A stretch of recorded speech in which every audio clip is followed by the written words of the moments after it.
اور دوسری بات ہے کہ میرا خیال ہے کہ اگر کسی کو زبان بھی نہیں آتی تو شاید اچھی سے باتیں بھی نہیں کر پاتا ہے کسی سے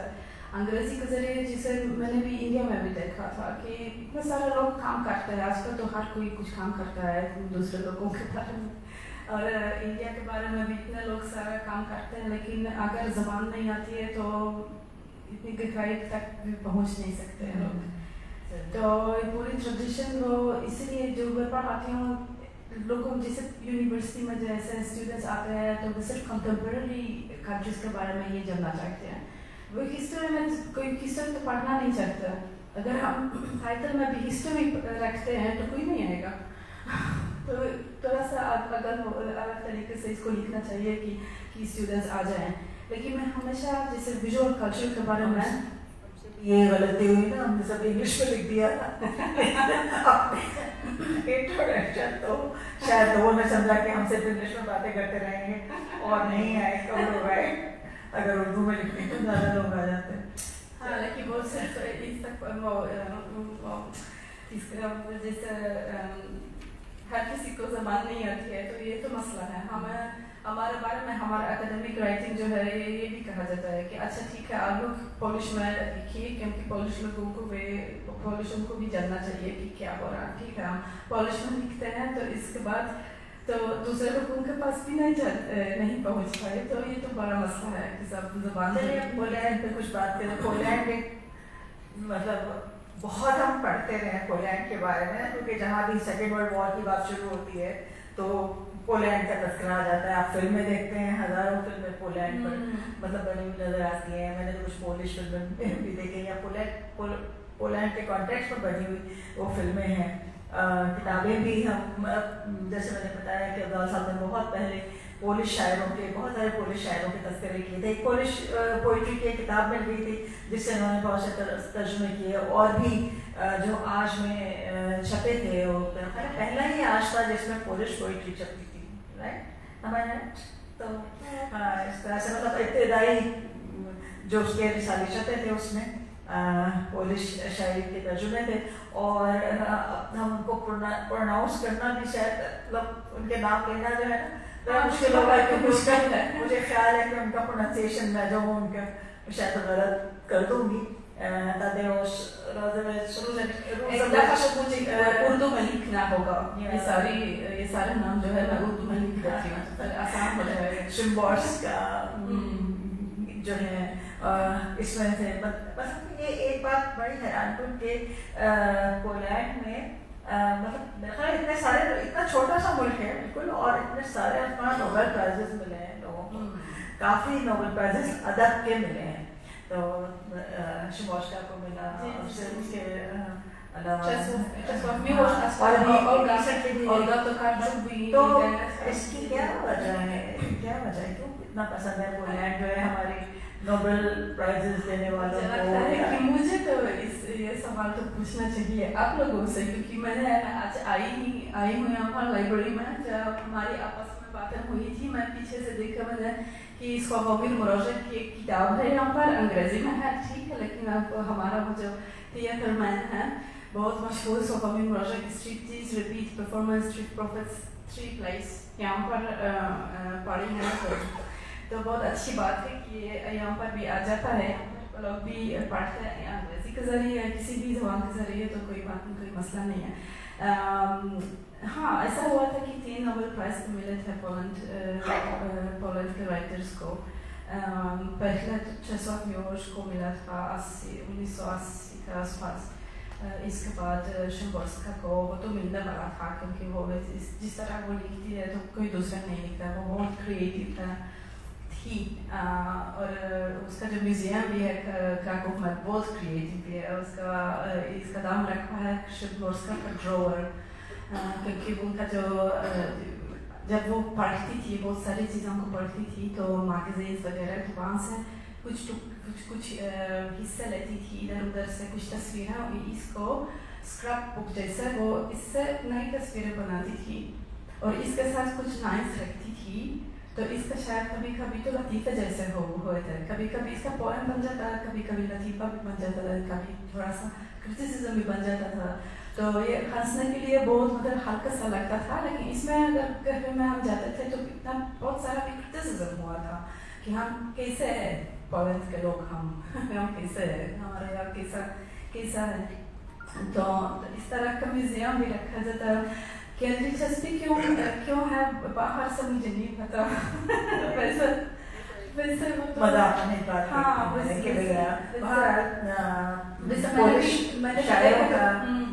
میں نے دیکھا تھا کہ اگر کسی کو پتا ہے پولینڈ کے بارے میں تو وہ سیکنڈ ورلڈ وار کی کا وہ جو ٹاپک ہمیشہ آ جاتا ہے کہ اگر جانتے ہیں تو جنگ کے بارے میں جانتے ہیں کہ وہ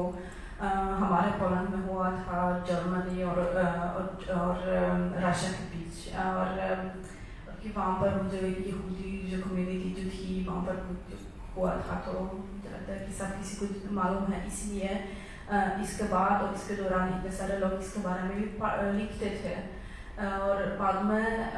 جب جنگ ختم ہو گیا تھا تو ہمارا یہاں پر کمیونزم تھا اور رشیا کا بہت بڑا اثر تھا. تو بہت سارے رائٹرز جو تھے اس کے خلاف تھے اور سینسرشپ بہت تھا. تو ان کا جو طریقہ تھا لکھنا تھا کہ اس طرح لکھتے ہیں کہ سینسر والا جو آ جائے گا نا وہ آفیسر پڑھنے کے لیے چھاپنے سے پہلے تو وہاں پر کسی آفیسر کے پاس کتاب جاتی تھی وہ دیکھنے کے لیے کہ وہ شاید رشیا کے خلاف نہیں ہے، کہ شاید سرکار کے خلاف نہیں ہے. تو اس طریقے سے لکھنا چاہیے تھا کہ ان کو سمجھ میں نہیں آئے گا نا، لیکن جو لوگ پڑھ لیں گے تو سمجھ میں آ جاتا ہے. تو شاید یہ تھا نا، کیونکہ ہم تو لگتا ہے کہ ہر جگہ ہم سرکار کے خلاف ہیں یا کچھ جو قانون جو ہے جو ہمیں نہیں لگتا اچھا نہیں لگتا ہے،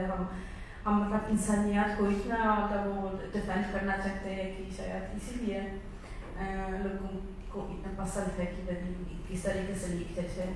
آج کل بھی بہت سارے لوگ لکھتے ہیں اور بھی پرفارمنس بھی کرتے ہیں اور تھیٹر لوگ بھی اتنے سارے ہوتے ہیں. تو ہمارا شہر جو ہے کراکوف وہ آرٹسٹ والا ماحول ہے، وہاں پر بہت ساری چیزیں ہوتی ہیں. ہمارے یہاں میرا خیال ہے ایسٹرن یورپ کا لٹریچر جو ہے بہت ہی مقبول ہے. میرا تو یہی تاثر ہے، مجھے خود بھی بہت پسند ہے. ہاں، وہ ڈسیڈنٹ کا وہ جو فیل ہے نا یہاں پر تو شاید یہ اچھا لگتا ہے کہ ملان کندرا اور کافکا بھی اور جس سے ہماری بات ہوئی تھی میں نے کہا تھا کہ آپ اگر آپ لوگوں نے نہیں پڑھا تھا تو بہوئل خرابال کرو پڑھنا ضرور،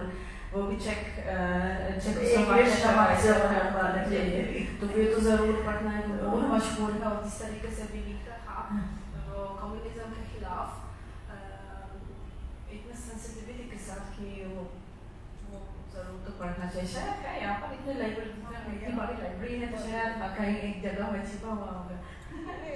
لوگ یہ کریں گے کہ پولش شاعری وغیرہ ان سے کچھ سنیں گے اور پولش میں اور اس کا یہ ترجمہ کر دیں، لیکن اگر اس سے پہلے ہم شاید لوگوں کے ذہنوں میں سوالات ہوں تو وہ سوالات پہلے کر لیتے ہیں، اس کے بعد پھر شاعری کیا خیال ہے؟ ہاں اگر کسی پوچھنا ہو تو آپ تو پہلے شاعری شاعری سنتے ہیں. میرے ساتھ ایک کتاب لگی ہوں کیونکہ ہماری ملاقات جب ہوئی تھی، ابھی اس اور پر دیکھوں گی ہماری ملاقات جب ہوئی تھی تو یہ ایسا ہوا کہ میں نے ای میل پر وہ میسج کیا تھا آپ کو، کیونکہ جب میں کچھ ڈھونڈ رہی تھی کچھ پتہ نہیں کیا کچھ ڈھونڈ رہی تھی انٹرنیٹ میں، تو مجھے ایک جگہ میں نے پڑھا تھا کہ آپ نے کچھ ترجمہ کیا تھا کہ وہاں پر پاکستان میں کراچی میں کوئی ہے جو ترجمہ کیا تھا. تو میں نے اتنا کچھ ٹائم لیا تھا کچھ ای میل ایڈریس ڈھونڈنے کے لیے کہ کیا آپ کیسے رابطہ کروں گی وہ کیسے رابطہ کروں. ای میل مل گیا تھا تو میں نے میسج لکھا تھا اور میں نے پوچھا کہ اگر آپ چاہیں تو شاید ہم ایک ساتھ کچھ کام کر سکتے ہیں